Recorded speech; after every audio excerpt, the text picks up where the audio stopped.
So this is my summative video. I'm going to be talking about land sustainability specific to Hawaii and the importance of environmental sustainability to indigenous cultures, as well as just the whole world, but I'm going to try to focus on indigenous cultures, which is Hawaii.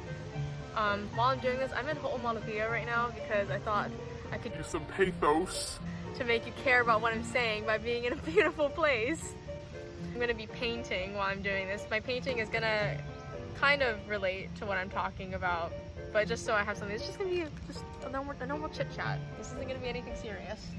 So why are you looking at me? So this is the painting I'm doing so far. You can't really tell what it's going to look like or what it's supposed to like represent yet because it's not that much I sketched out, but later you'll understand, and I think it's genius. So obviously, if you know me, I'm a tree hugger. I care everything that has to do with conservation and the animals and all that. You know, the sharks are my thing. And I thought this topic would be perfect for me because this is a huge issue in pretty much every country. Everyone holds this issue, but I just don't think people see it as an issue. People tend to overlook it, and that irritates me. So I'm going to be talking about why everyone should be caring about this, because the common argument that I hear is that if it's not going to directly affect you, then why should you care about it? And also, if it's not living, because people don't think plants are living and they're complete idiots. But in actuality, if you do care about yourself, then you should care about the environment, because in the long run it's going to affect you, and then you're going to realize, why isn't this being fixed? When people tell me that they aren't directly affected by the environment, but then they're going to realize in 10 to 20 years when everything's gone, and they're also going to be spending a lot more money, that it does directly affect you, as well as your children. If you want your children to have a good life, you should care about where your waste is going, what you're putting your energy into. It's all important stuff. So generally, I feel like the main argument in land sustainability is the economic arguments behind it, and that basically says that the output from land is greater when biodiversity is conserved, and the unknown biochemical and genetic resources of potentially considerable value. So this has to do with if we have biodiversity on our Earth, one possibility could be pharmaceutical drugs. 25 to 50% of pharmaceutical drugs are plant-based, and this could come with the possibility of creating cures to bigger diseases such as cancer. However, this can be risky, said by other people, because it's based on discovery, and if we don't have the discovery, then we can't use the biodiversity that we have. However, if the Earth was put into an imbalance, such as with the evapotranspiration of the tropical forest or the maintenance of chemical balance in the atmosphere, warmer climates, rising sea levels, things like that, then the response will come to technological solutions. Because sustainable or not, people are always going to pick, for example, air conditioning if the climates get too hot. That's just what people are going to do. Another argument that supports the critical need for biodiversity is the protection against evolving pathogens, because if you didn't know, if we didn't have biodiversity, then everyone would be more susceptible to pandemic diseases, as we are in now. The more uniform a population is, that is when they become more susceptible to these evolving pathogens, because this is relating to organisms and genes that appear to speciate at a frantic rate in certain circumstances, and will also explain why these habitats evolved to support this new diversity. This argument is very specific to Hawaii, and that's the aesthetic argument.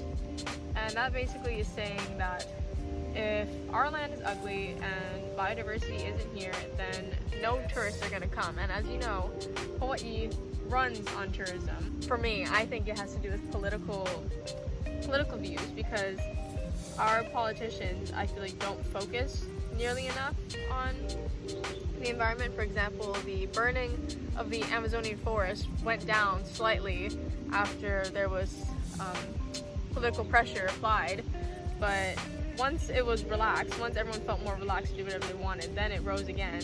In many places in the world, biodiversity is being destroyed due to habitat destruction or intentional pinpointing of resources, such as the large mammals, by individuals who are too absorbed by financial gain. And this demographic pressure will ensure that this process continues largely unabated. And some people will argue and say that the tourists are what make our environment ugly and what make the biodiversity go down, but that is not all of the case. And I will continue later on things that we can do as a community to bring up our biodiversity levels, and this all has to go with going back to the roots of our ancestors. So another main argument for this, and it's my last one, is the ethical point of it. And ethical arguments of this are very have a strong emotional appeal because it is extremely culture bound, and presenting this argument to someone who isn't affected by this culture will pretty much have no effect on them because they do not have the same morals that a culture bound person would have to the environment.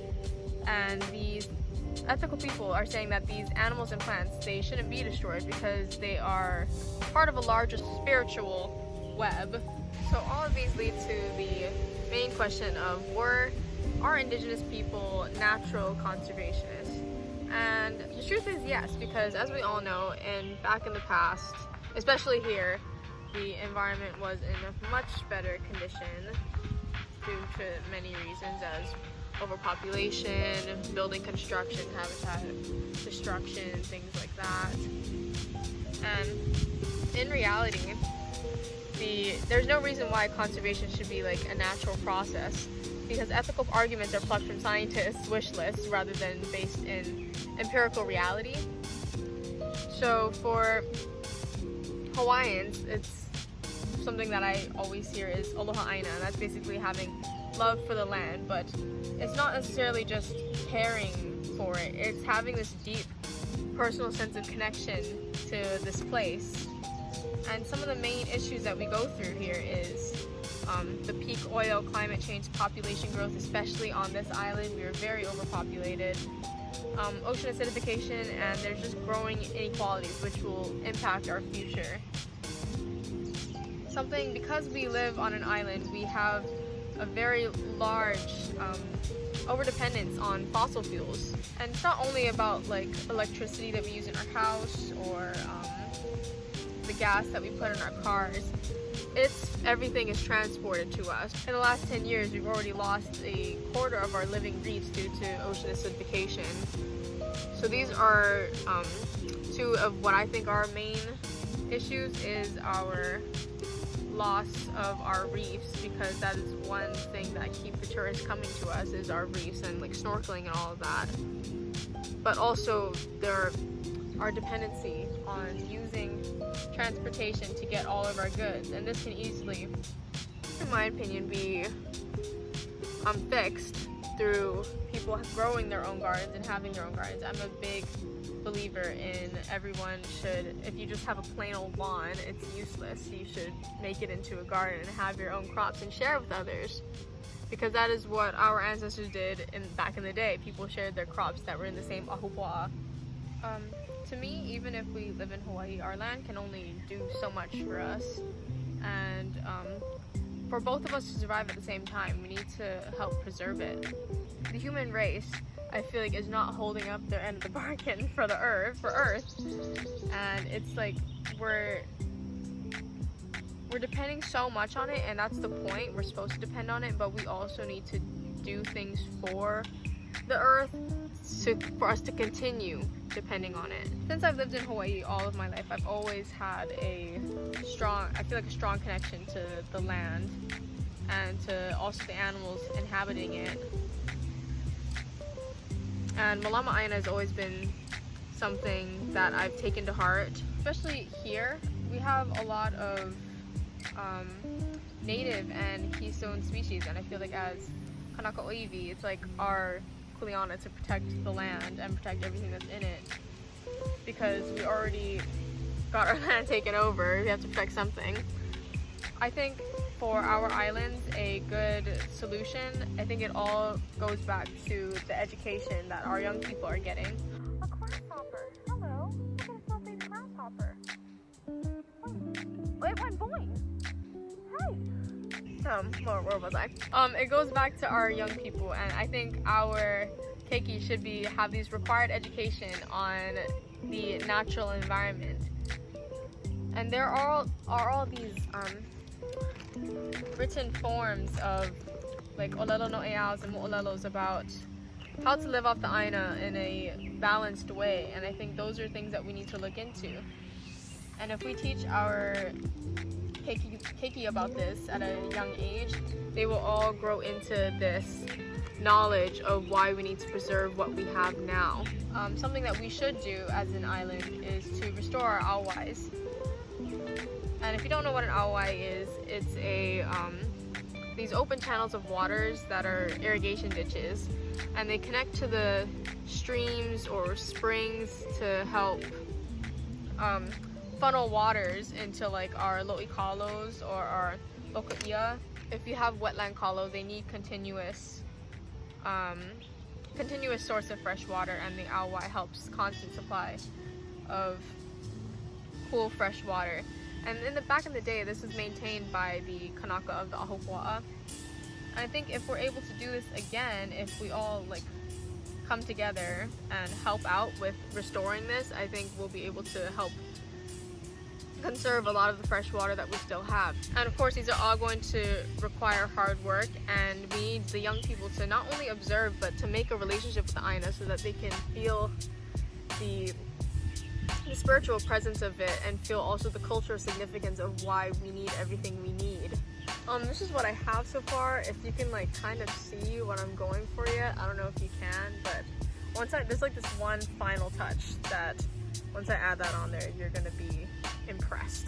Some reasons that many conservation acts tend to fail is the lack of history, or there's a lack of local buy-in, because obviously to do a lot of these acts you need the community to cooperate, and many times people don't, because people just think it's too much effort. And also some efforts can do more harm than good that I feel like some people don't necessarily do their research on. For example, wind turbines. So wind turbines are supposed to be a renewable type of energy source. However, they are